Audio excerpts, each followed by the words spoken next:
How to maximize Capital One Venture X points. So, this card is known for its flexibility and ease of earning point. But if you really want to know how, buckle up to know more. So, first is the Venture X twice miles on every single purchase offer. Talking about offers, do not miss out the welcome bonus. Make sure you spend the required amount within the time frame to unlock a hefty chunk of points.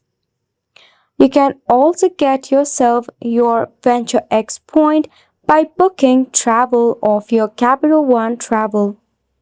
Booking flights, hotels, and rental cars through the platforms earns you an extra 5 or 10 miles on top of the base rate.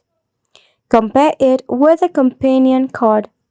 Consider adding a Capital One card that earns bonus point in specific category you spend on often, like dining or entertainment.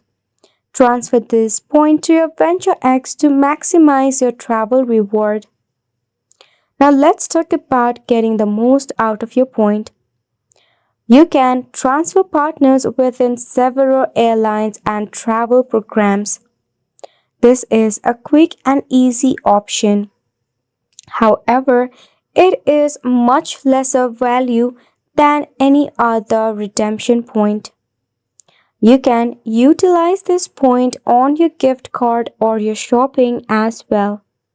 And it's a wrap for the video as well. We hope that you found it informative and helpful to you.